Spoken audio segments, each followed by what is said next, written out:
आपको ये भी बताते चले कि ये टीम वर्क है, इसलिए बूथ प्रभारी के अतिरिक्त संबंधित सेक्टर प्रभारी एवं विधानसभा अध्यक्ष को भी सम्मानित किया जाएगा। सम्मानित विजेताओं को अन्य की तुलना में पार्टी में अधिक मान सम्मान मिलेगा ही, साथ ही उनकी पहचान एक कर्मठ कार्यकर्ता के रूप में होगी तथा इससे अन्य लोगों में भी मेहनत करने की प्रवृत्ति बढ़ेगी। इसलिए आप लोगों से अनुरोध है कि अपने बूथ पर ज्यादा से ज्यादा मेहनत करें और अधिक से अधिक वोट साइकिल वाले खाने पर दिलवाएं। अंत में मंच पर विराजमान गठबंधन के समस्त नेताओं जिन्होंने निर्वाचन में आकर हमारा सहयोग दिया, मार्गदर्शन दिया, दिशा निर्देश दिया, सभी का मैं अभिनंदन करता हूं। और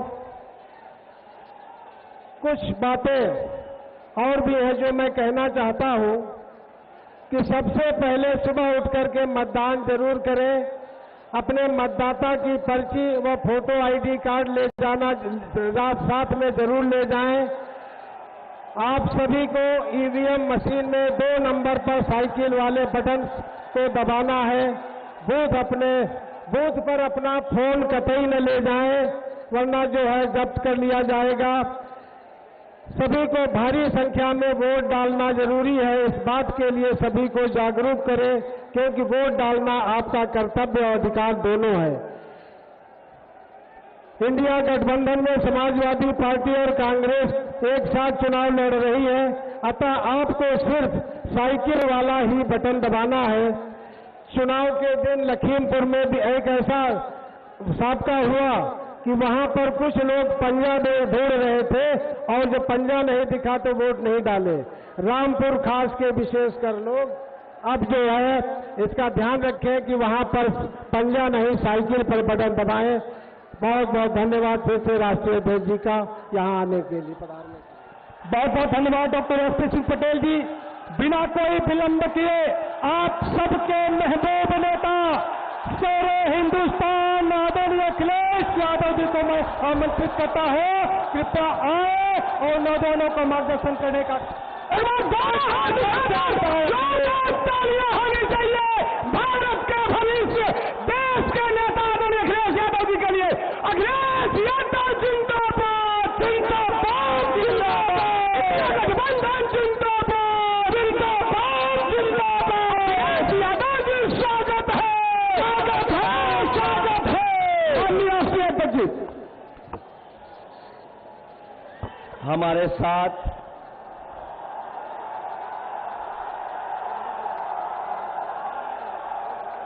साथ मंच पर समाजवादी पार्टी और इंडिया गठबंधन के प्रत्याशी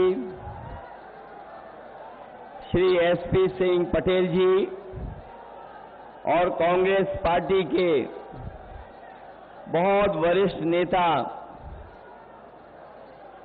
राज्यसभा में सांसद प्रमोद तिवारी जी, हमारी पार्टी के फतेहपुर के प्रत्याशी रहे पार्टी के पूर्व अध्यक्ष नरेश उत्तम पटेल जी, यहां के विधायक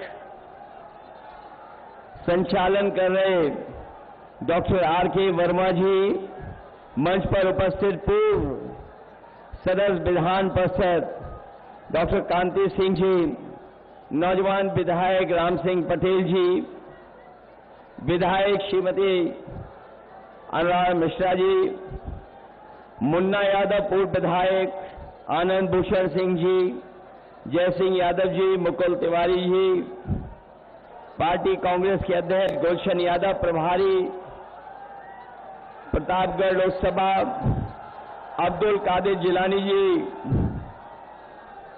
गहन बौद्ध जी, गुलफाम जी, आप बहुत वरिष्ठ नेता शक्ति सिंह जी,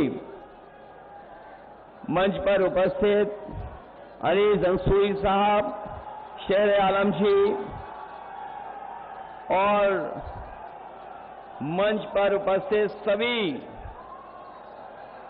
समाजवादी पार्टी के संगठन के नेता, कांग्रेस पार्टी के सभी नेता पदाधिकारी और मंच पर उपस्थित नौजवान नेता राघव तिवारी जी इस चुनावी जनसभा में उपस्थित हमारे सभी आदरणीय बुजुर्ग, किसान भाई, बड़ी संख्या में आई माताएं, बहनें और नौजवान साथी पत्रकार बंधुओं, मैं सबसे पहले यहां पर उपस्थित प्रतापगढ़ के लोकसभा के सभी साथियों का बहुत बहुत धन्यवाद और आभार प्रकट करना चाहता हूं।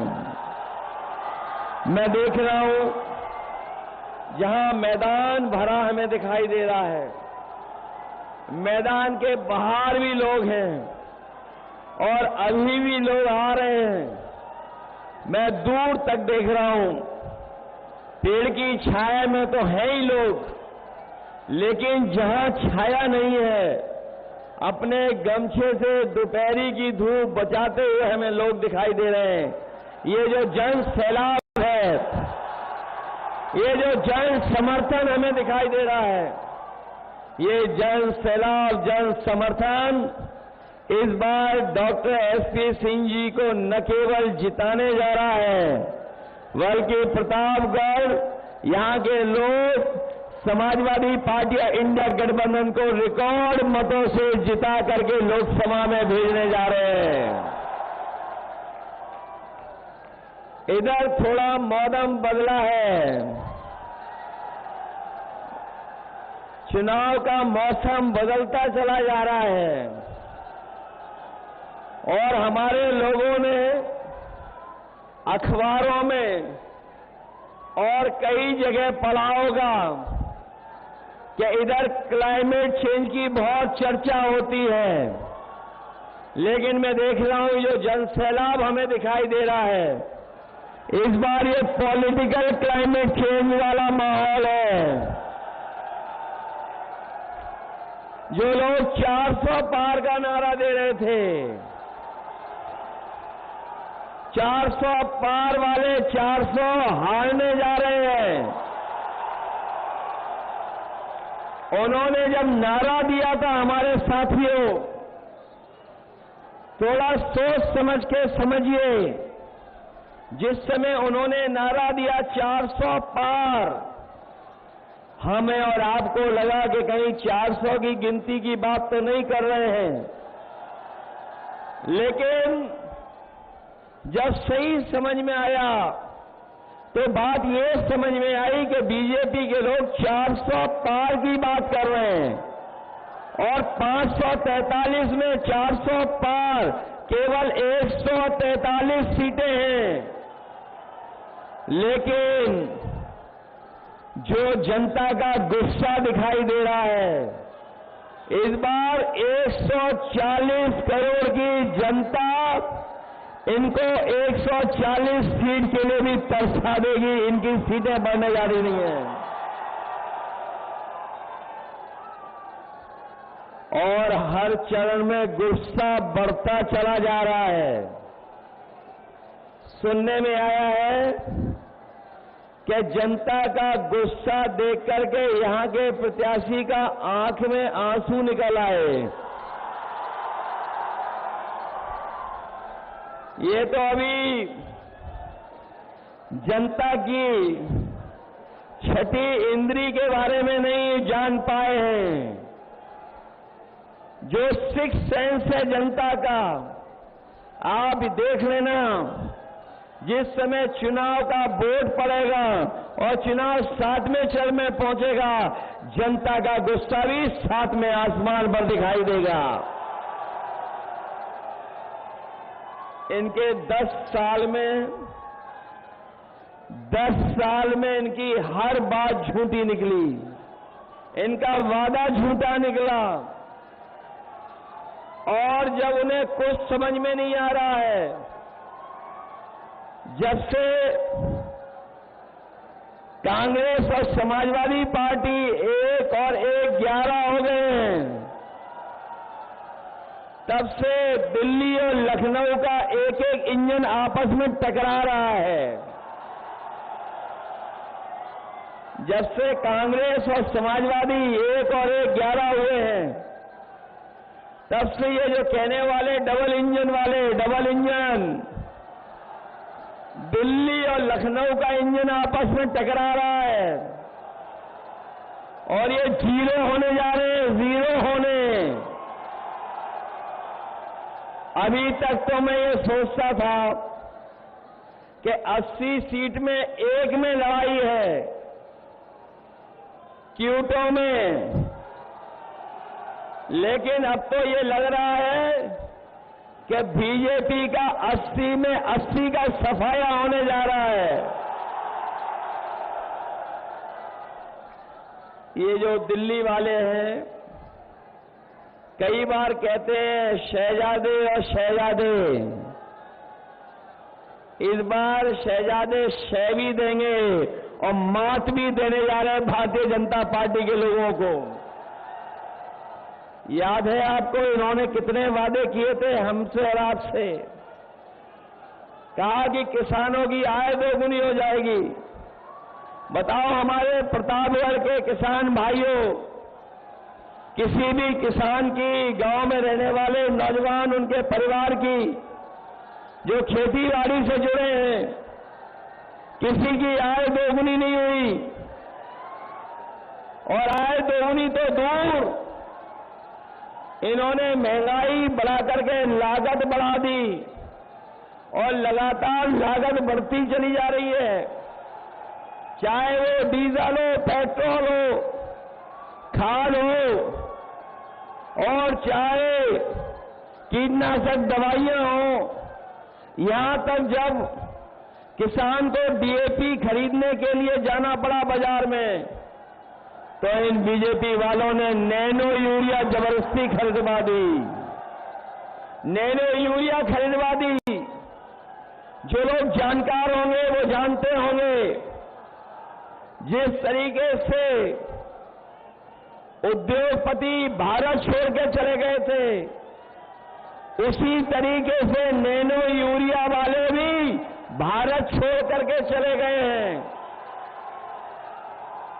और दिल्ली वालों ने तो दिल्ली से अपना सामान बांध लिया है और ये सब 6वें 7वें वाले चुनाव में आ गए हैं। वो जानते हैं अब दिल्ली में कुछ बचने वाला नहीं है, बदलाव की हवा चल रही है, इसलिए सब सामान बांध लिया है। और जो जनता को धोखा दिए थे, इस बार जनता भी उनसे हिसाब किताब करने जा रही है अपने वोट से। जहां इन्होंने किसानों को धोखा दिया था, वहीं हमारे नौजवान जानते होंगे कि कोई भी इस सरकार में परीक्षा हुई, हर परीक्षा का पेपर लीक हो गया और जब नौजवान घर लौटा तो उसे पता लगा कि परीक्षा रद्द हो गई है। और केवल रद्द नहीं हुई है, लगातार इस सरकार ने जानबूझ करके पेपर लीक कराए, और सरकार ने इसलिए पेपर लीक कराए जिससे नौजवानों को नौकरी न देनी पड़ जाए, रोजगार न देना पड़ जाए। मैंने कई मौकों पर और फिर कहता हूं कि जो नौजवानों की परीक्षा रद्द हुई है, उससे लगभग 60 लाख बच्चे नौकरी से दूर हो गए। और अगर नौकरी से 60 लाख बच्चे दूर हुए हैं, उनके मां बाप को जोड़ दें तो एक परिवार 3 लोग नाराज हैं सरकार से।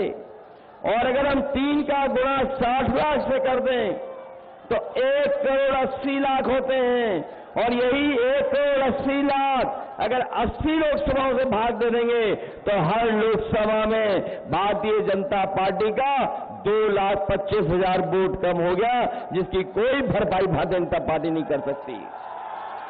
न केवल इन्होंने नौकरियों से नौजवानों को दूर रखा, बल्कि नौजवान साथियों, हिसाब किताब लगाना, 1/3 जीवन आपका इन्होंने बर्बाद कर दिया। पिछले 10 साल में न नौकरी मिली, न रोजगार मिला।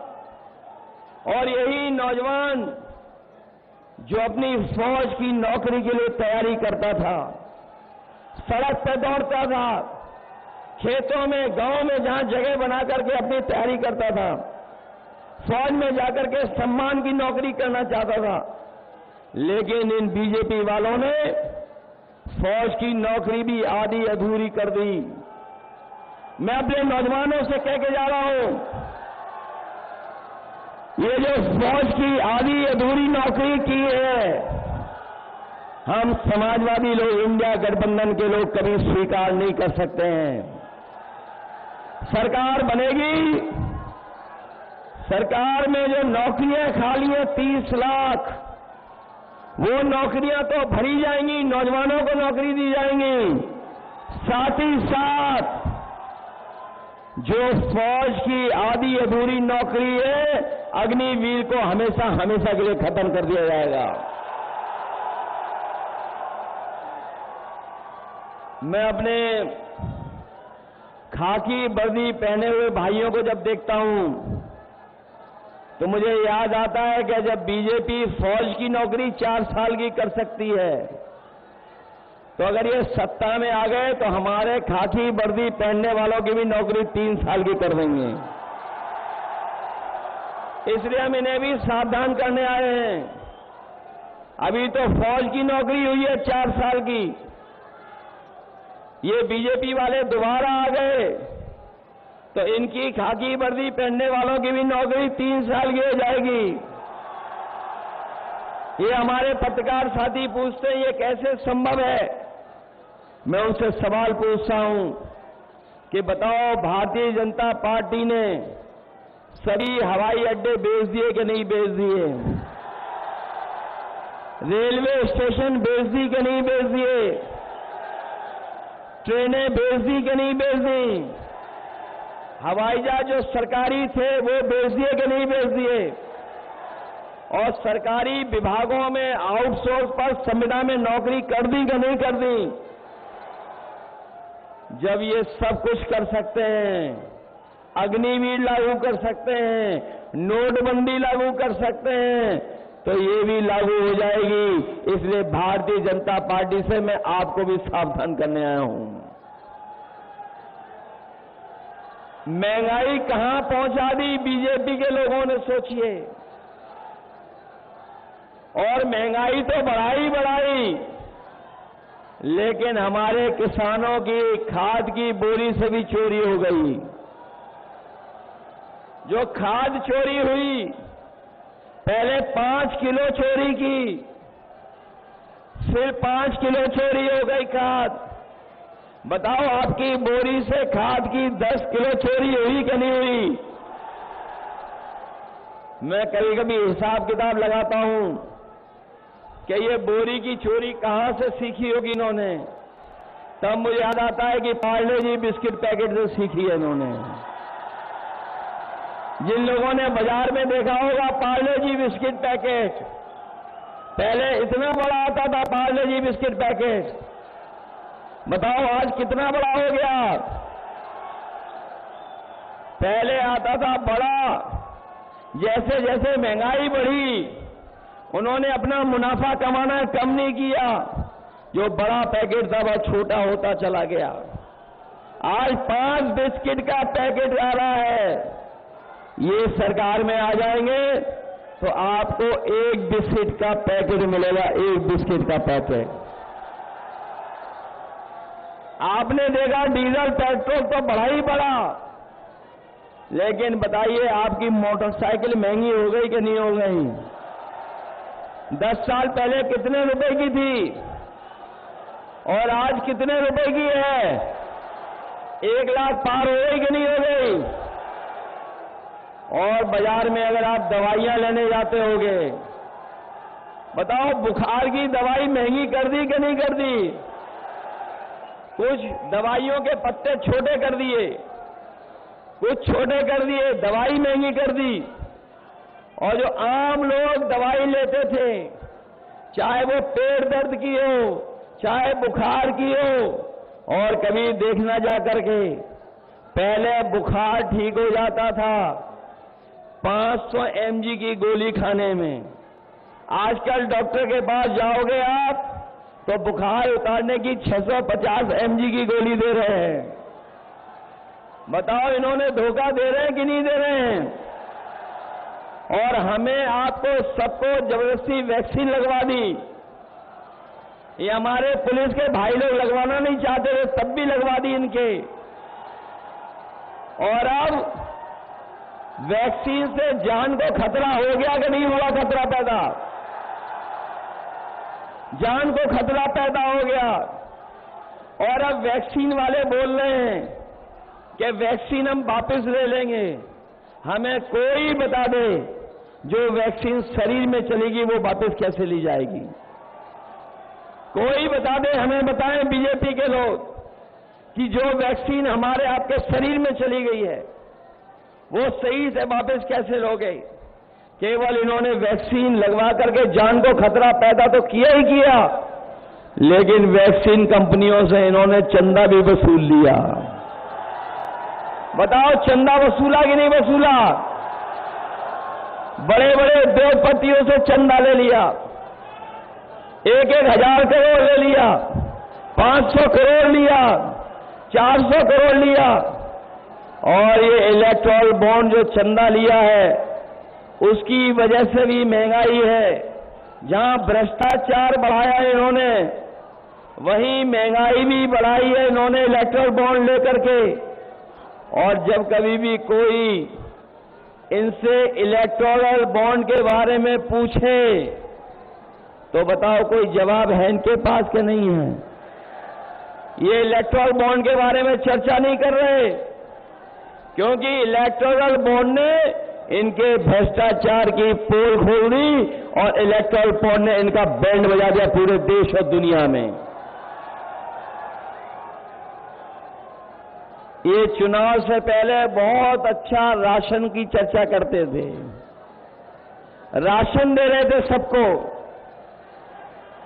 2022 में राशन दे रहे थे। आज बताओ, राशन जो दे रहे हैं उसकी गुणवत्ता क्या है? पहले तो चना दे रहे थे, रिफाइंड तेल दे रहे थे, दाल दे रहे थे। बताओ आज राशन में क्या दे रही हैं लोग? राशन भी कम कर दिया। इसलिए इंडिया गठबंधन और समाजवादी पार्टी और कांग्रेस ने तय किया है कि आने वाले समय में जब सरकार बनेगी तो ना केवल आपका राशन बढ़ाया जाएगा, राशन की मात्रा भी बढ़ाई जाएगी, जिससे हमारे गरीबों को भर पेट खाना मिल जाए पूरे परिवार को।